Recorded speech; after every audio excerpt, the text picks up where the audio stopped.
우리가 계속 지금 그 예수님의 열두 제자, 열두 제자에 대해서 좀 말씀을 묵상하고 있습니다. 지난주에는 우리가 베드로의 동생 그 안드레, 사실은 이 안드레가 예수님을 제일 처음 만났고 오히려 그 형을 예수님에게 데려간 사람이 바로 안드레라 했죠.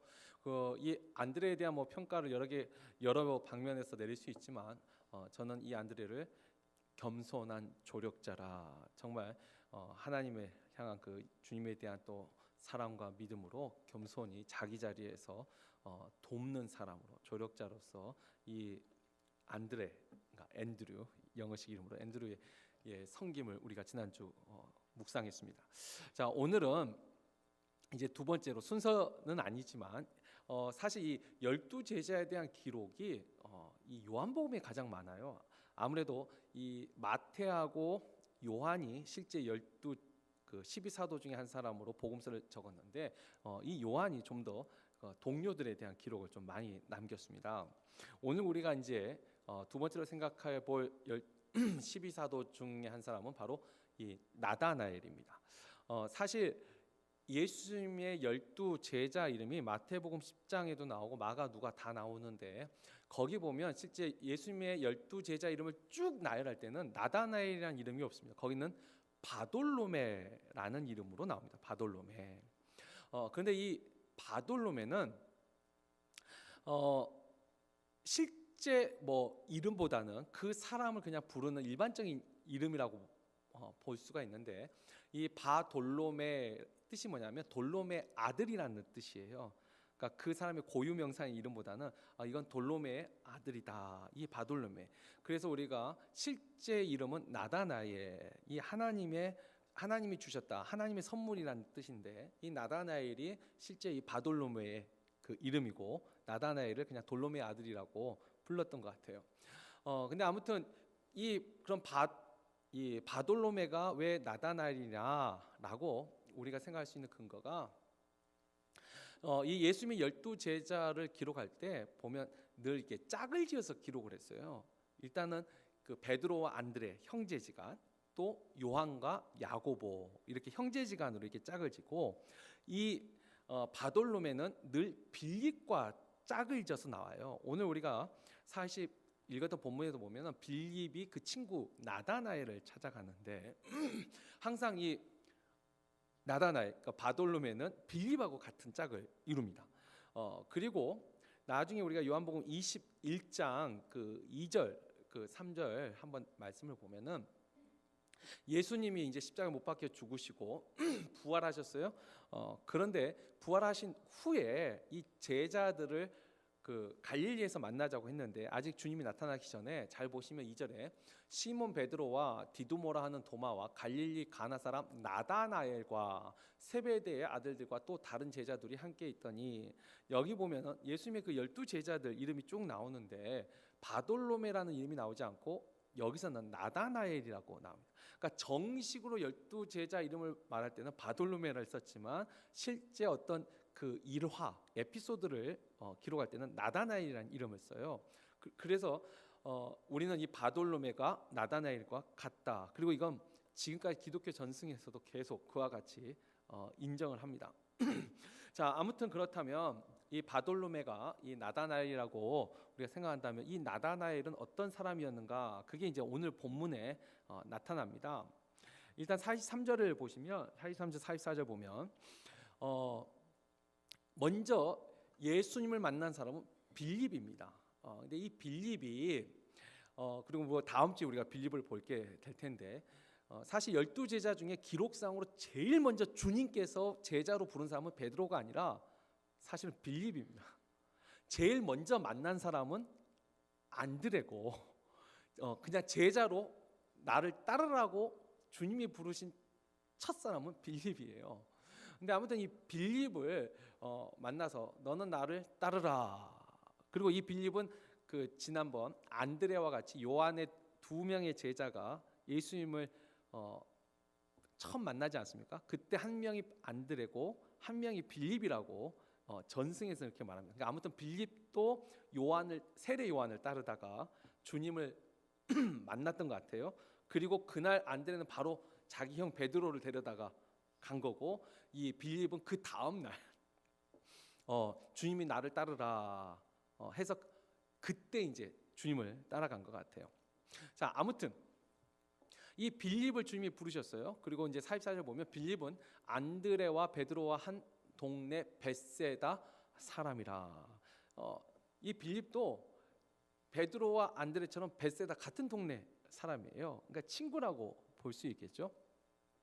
근데 여기서 그냥 참고로 하나 말을 하자면, 이 벳세다라는 동네 이름이 벌써 여기서 12제자 중 몇 명이에요? 3명이나 이 한 동네에서, 한 동네 출신이에요 다. 그리고 이 벳세다라는 이름이 또 어디서 나오냐면은 마가복음 11장 21절에 보면 화 있을진저 고라시나 화 있을진저 벳세다야, 내가 내게 행했던 그 모든 기적을 시돈과 두로에서 행하였더라면 그들이 먼저 제 가운데 앉아 회개하였을 것임이라. 그때 벳세다가 등장합니다. 고라신, 벳세다, 가버나움, 이 세 마을이 예수님이 어찌 보면 약간 저주에 비슷한 책망을 들은 마을인데, 참 아이러니하죠. 예수님의 제자 12사도 중에 3명이나 나온 동네인데, 그래서 어찌 보면 그 제자들 때문에 더 많은 기적을 행했던 동네인데, 이 사람들은 다 예수를 믿었지만 그 외 사람들은 예수를 또 믿지 않았다. 이 벳세다라는 동네도 우리가 언제 한번 또 묵상해 보면 참 생각할 것이 많은 마을이죠. 자, 아무튼 그 빌립이 예수님이 자기를 따르라는 말을 듣고 빌립이 이제 제일 먼저 한 행동이 뭐냐면 그 벳세다 옆에 가나라는 마을, 그러니까 옆마을 친구예요. 옆마을 친구인 나다나엘을 찾아갑니다. 나다나엘을 찾아가서 이제 그 밑에 45절을 보면은 빌립이 나다나엘을 찾아 이르되 모세가 율법에 기록했고 여러 선지자가 기록한 그 일을 우리가 만났으니 요셉의 아들 나사렛 예수니라. 자, 여기 보면 모세가 기록하고 선지자가 기록한, 그러니까 모세와 선지자가 말한 그 사람을 내가 만났다. 그 사람이 누굴까요? 모세와 선지자가 말한 그 사람이 메시아입니다. 메시아. 그러니까 하나님이 보낼 그 메시아를 내가 지금 만났다라고 말하는 거예요. 내가 그 메시아를 만났는데 그 사람이 바로 나사렛 예수라. 자, 그 말을 듣고 일단 나다나엘이 첫 반응은 뭐냐면, 나다나엘이 이르되 나사렛에서 무슨 선한 것이 날 수 있느냐. 나사렛에서는 선한 것, 그러니까 메시아가 날 수 없다라는 말을 하는 거예요. 근데 이 말 성경을 좀 많이 읽어보신 분은 아신다는데 좀 비슷한 말을 어디서 들은 기억이 나지 않나요? 나사렛에서는 선한 것이 날 수 없다. 이 말을 누가 했을까요? 바리새인들이 합니다. 바리새인들이 나사렛에서는 메시아가 날 수 없다. 다시 말하면 이 나다나엘이 바리새인이 아님에도 불구하고, 그러니까 성경을 잘 아는 사람, 모세와 선지자의 예언, 글을 아는 사람이라면 예언에서 메시아는 어디서 태어나죠? 유대 베들레헴이에요. 베들레헴에서 태어난다고 분명히 예언됐어요. 그러니까 나사렛에서는 메시아가 태어날 수 없다는 거죠. 물론 우리는 성경을 알기 때문에 예수님이 실제 태어난 곳은 베들레헴이라는 걸 알고 있잖아요. 그 로마 황제 가이사의 그 명령으로 그 호적 등록하러 가서 베들레헴에서 낳기는 베들레헴에서 분명히 태어나셨잖아요. 근데 자라는 것은 나사렛에서 자랐기 때문에 아직 이 스토리를 모르는 사람은 나사렛에서는 메시아가 날 수 없다, 이 말이 맞는 말이죠.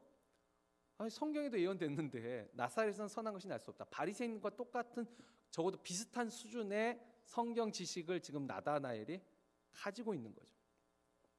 자, 그렇게 말을 했는데도 불구하고 빌립이 아니라 와서 보라, 그러지 말고 한번 와서 가보자. 그러니까 이 친구가 간청을 하니까 그럼 나다나엘 그래 한번 가보자. 그래도 마음은 어땠을까요? 나사렛에서는 메시아가 날 수 없다. 아마 그렇게 생각하고 갔을 거예요. 근데 여기까지만 봐도 일단 나다나엘에 대해서 우리가 뭘 하나 알 수 있냐면, 나다나엘이 하나님의 나라를 기다리고 메시아를 소망하던 사람이라는 것은 우리가 알 수가 있습니다. 그러니까 메시아에 대한 관심을 가지고 있는 거죠. 적어도 베들레헴에서 나사렛에선 메시아가 나지 못한다는 것이 모든 사람이 일반적으로 아는 이야기들은 아니에요. 바리새인들 정도 되는 사람들, 그냥 메시아를 기다리는 거죠. 메시아가 어디서 태어나고 어떻게 태어나고 뭐 어떤 일이 있을 거라고 자세하게 알지 못했어요. 왜냐하면 지금처럼 이런 성경 우리가 각자가 들고 다니는 시대가 아니거든요. 그땐 종이도 없었으니까 파피루스나 양피지에 적은 회당에, 그것도 두루마리, 전체 성경도 아니고 한 일부분만 가지고 있던 그 시대에는 정말로 관심 있고 지식을 가진 사람만이 이 내용들을 알고 있었던 것이죠. 아무튼 이 나다나엘, 하나님 나라와 메시아에 대한 소망을 가지고 있었다, 우리가 여기까지는 짐작할 수 있습니다. 자, 그런데 확실하게 이 나다나엘에 대해서 이제 주님이 평가를 내리는데, 이 평가가 굉장히 중요하죠. 그렇게 예수를 딱 만나러 갔더니 예수님이 보자마자 47절에 그 나다나엘을 보자마자 뭐라고 말씀하시냐면, 보라, 이는 참으로 이스라엘 사람이라, 진실한 참된 이스라엘 사람이라, 그 속에 간사한 것이 없도다. 그 속에 간사한 것이 없다. 여러분, 주님이요, 사실 성경에 보면요, 여러분 우리가 성경을 잘 보면 하나님도 이 하나님으로부터 평가를 받은 사람들이 있습니다. 그러니까 우리가 마지막에 하나님의 심판을 받을 건데, 이미 살아 이 땅에 있을 때도 하나님으로부터 이 평가를 받은 사람들, 또 성경에 기록된 사람들 있죠. 뭐 우리가 너무 잘 아는 다윗 같은 경우는 내 마음에 합한 자라. 모세는 이 온 지변에서 가장 온유함이 뛰어난 자라. 우리가 분명히 그런 이 평가들이 있잖아요. 근데 이 나다나엘에게 주님이 어떤 평가를 하시냐면, 그 속에, 그 마음에 간사한 것이 없는, 거짓이 없는 참된 진실한 이스라엘 사람이라. 이 사람이 진짜 유대인이라, 진짜 하나님이 택한 백성 이스라엘 사람이라.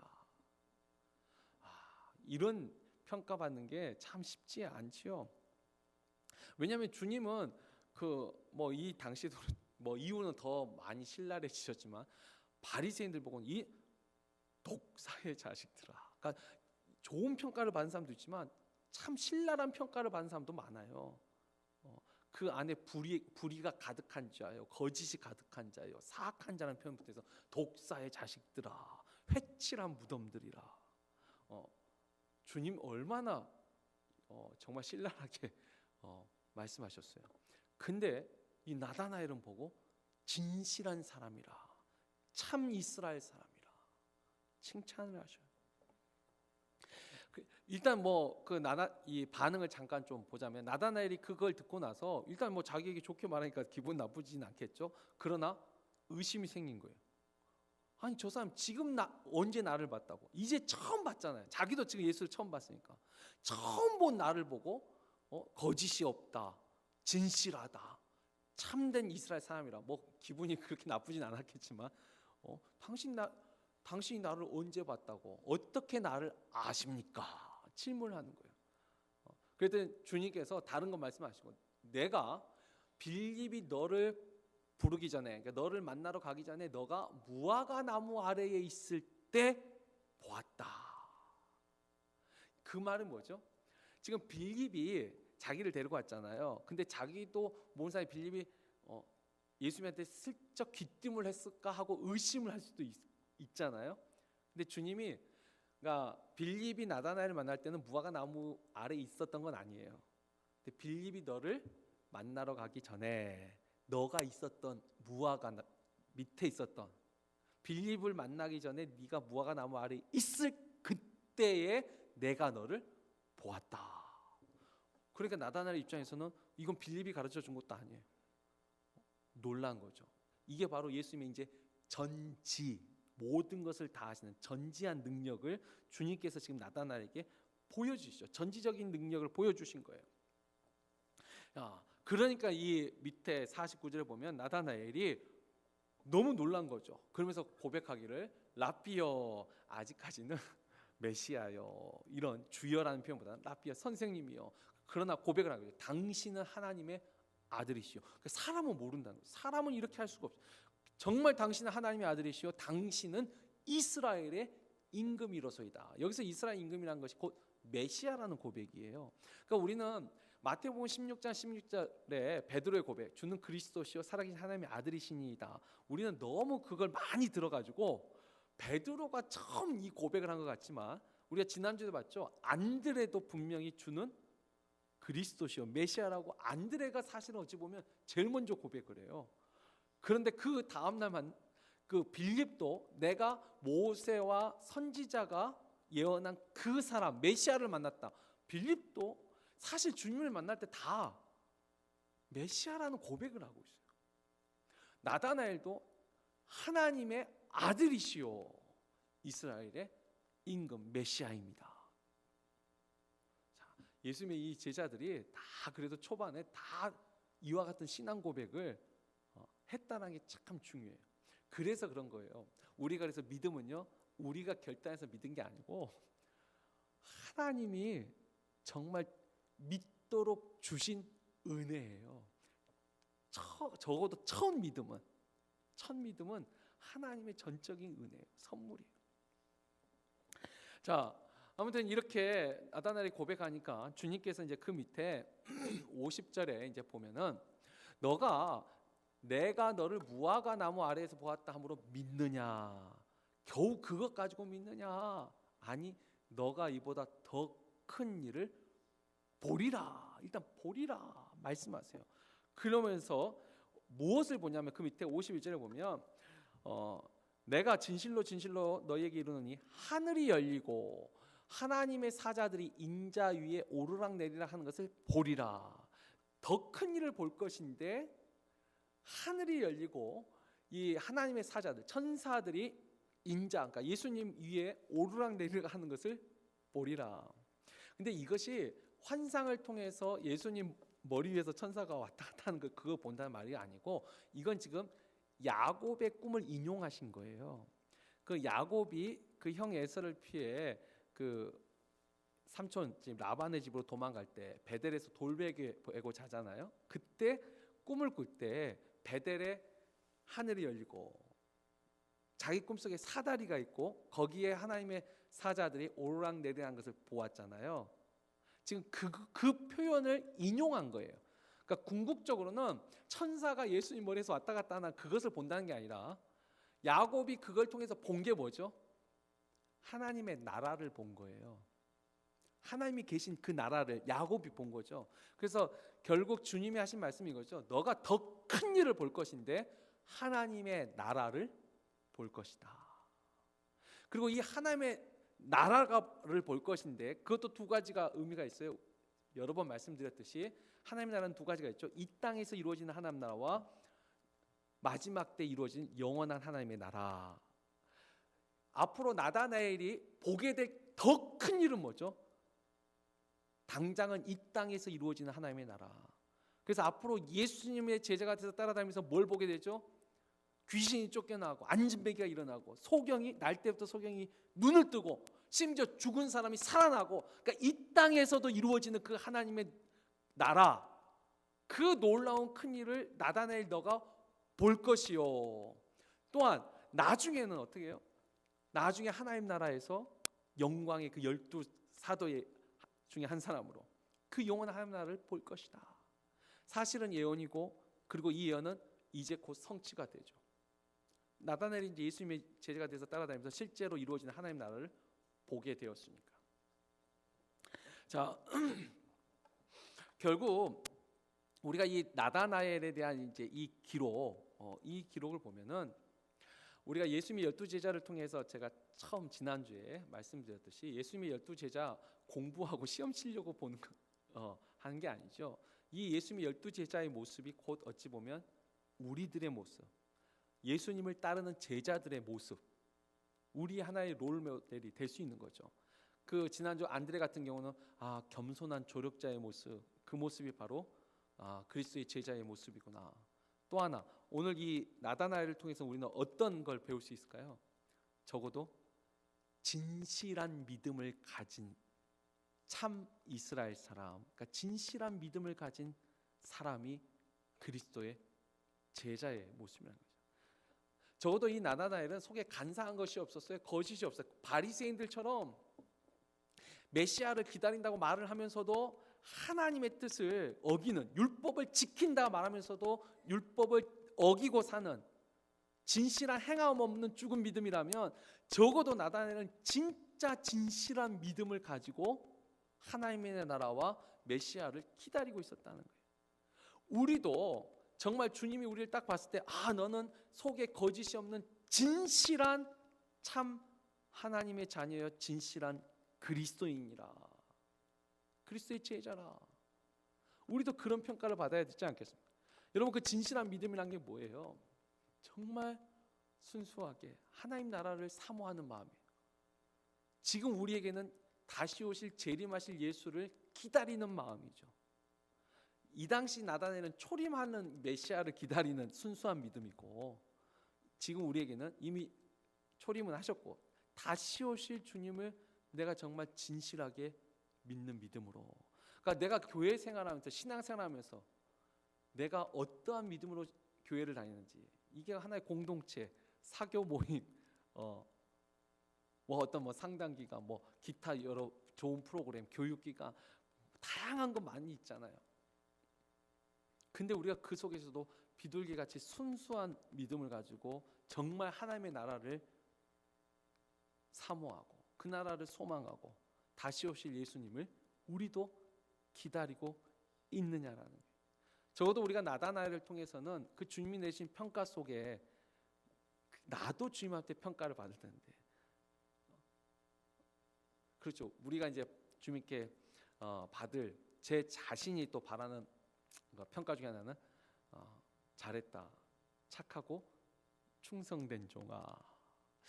저는 이제 그 평가를 받기를 원하는데, 적어도 주님 앞에 목회자로 이제 사역의 길을 걸으면서 충성된 종이라는 그 평가를 받기를 원하는데, 그 전에 그래도 주님을 믿는 그리스도인으로 너는 참 진실된, 그 속에 거짓이 없는 진실된 하나님의 자녀로구나, 그리스도인이로구나, 참 이스라엘 사람이구나. 우리도 그런 평가를 받아야 되지 않겠습니까? 사실 이 나다나엘, 이와 같은 믿음을 가지고, 근데 이 진실한 믿음을 가졌어요. 하나님 나라에 대한 진실한 믿음을 가졌어요. 근데 이 나다나엘도요, 여러분 실족할 때가 있었습니다. 이 나다나엘에 대한 아까 두 번째 기록이 요한복음 21장 2절 3절에 나오는데, 다시 한번 우리 한번 같이 읽어볼까요? 요한복음 21장 2절 3절 읽습니다. 시몬 베드로와 디두모라 하는 도마와 갈릴리 가나 사람 나다나엘과 세베대의 아들들과 또 다른 제자들이 함께 있더니, 시몬 베드로가 나는 물고기 잡으러 가노라 하니 그들이 우리도 함께 가겠다 하고 나가서 배에 올랐으나 그날 밤에 아무것도 잡지 못하였더니. 아멘. 여기 보면 나다나엘도요, 베드로와 같이, 베드로도 분명히 주님이 내가 너를 사람 낚는 어부로 부르셨잖아요. 근데 주님 십자가에 못 박히시 전까지만 해도 여전히 사람 낚는 어부로 전도 여행도 다고 했어요. 근데 십자가에 못 박혀 죽으시고 부활을 봤음에도 불구하고 다시 사람 낚는 어부가 아니라 물고기 잡는 어부로 다시 돌아갔어요. 그게 우리 참 제자들이지만 연약한 모습. 나다나엘도 그 마음에 진실한 믿음을 가지고 있었어요. 근데 주님이 십자가에 못 박혀 돌아가시니까 그도 낙심했어요. 그래서 우리도 같이 가겠다, 우리도 같이 물고기 잡으러 가겠다. 이것도 나다나엘의 모습이에요. 그런데 이렇게 물고기 못 잡았을 때 다시 주님을 만나잖아요. 이 12 제자들이 변화했습니다. 다시 부활하신 주님을 만나고 나서 다시 그들의 믿음이 회복이 되었을 적에, 이제 이 나다나엘은 어떻게 살았냐면, 이제 그 다음에는 성경에 기록이 없어요. 그래서 우리가 이제 기독교 전승을 좀 빌려서 보자면, 이 나다나엘의 경우는 이제 그 후에 소아시아를 거쳐서, 그러니까 이렇게 터키를 지나서 지금의 아르메니아 그 지방, 그리고 인도까지 가서 선교를 합니다. 그리고 나중에는 결국 아르메니아의 얄팍이라는 지역에서 이제 순교를 당합니다. 근데 이제 그 나다나엘 같은 경우는 그때 이렇게 선교를 하다가 이 붙잡혀서 하도 매를 맞아서 살갗이 다 벗겨질 정도로 매를 맞았어요. 그리고 나서 바다에 던져져서 그 물고기 밥으로 이 순교한 게 지금 이 나다나엘입니다. 그래서 나다나엘의 별명이 이제 그 리틀 라이프, 그러니까 작은 칼이라는, 이 살갗이 벗겨진 데서 오는 칼, 이렇게 뭐 더 자세히 말하지 않겠습니다. 참 잔인하게 죽였습니다. 그런데 그 나다나엘이 지금, 그래서 우리가 이제 아르메니아는 아시죠? 어디인지. 이 우리 벨리 지역에도 아르메니아 분들이 굉장히 많은 걸로 알고 있는데, 원래는 그 터키하고 그 위에 이제 소비에트 연방에서 그 사이에 이제 분쟁이 있고 역사적으로 참 아픔이 많아요. 근데 그 아르메니아 지방 그 사람들이요, 이 나다나엘을 아르메니아의 수호 성인, 카톨릭에서는 이 성인이 있어요. 아르메니아의 수호 성인으로 이 나다나엘, 이 바돌로메를 그들은 아주 칭송합니다. 그래서 여기에 성 바돌로메 성당이 있고, 여기에 나다나엘 무덤이 아르메니아 얄팍 지방에 지금도 있지요. 저는 안 가봤지만 지금도 있습니다.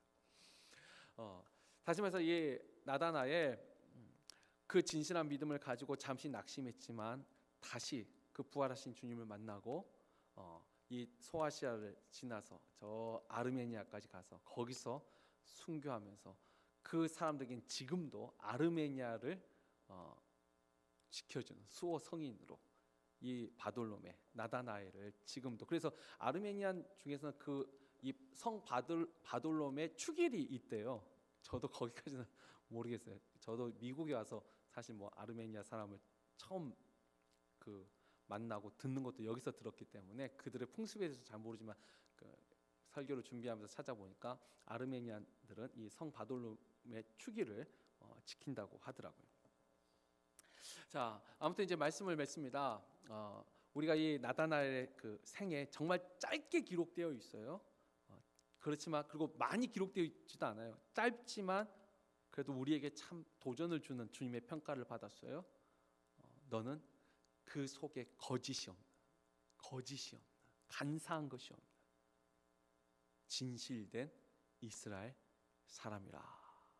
적어도 오늘은 이 나다나엘을 통해서 이 평가만 우리 가슴에 새겨도 우리에게 참 유익할 것 같아요. 주님이 지금의 나를 보고, 혹은 또 나중에 우리가 주님 앞에 서게 될 날이 오지 않겠어요? 지금도 마찬가지지만 나중에 마지막 주님 앞에 섰을 적에 주님은 나를 보고 어떻게 말씀하실까? 회칠한 무덤이여, 독사의 자식들아, 그 불의를 행하는 자들아, 다 내게서 떠나가라. 이런 말을 우리가 당연히 들으면 안 되겠고, 잘했다, 착하고 충성된 종아. 동시에 오늘은 나다나엘을 봤으니까 너는 진실된 나의 제자였다. 너는 진실된 하나님의 사람이었다. 하나님의 자녀였다. 우리 모두 나다나엘이 들었던 이와 같은 평가를 들을 수 있기를, 주님께 들을 수 있기를 주의 이름으로 축원합니다.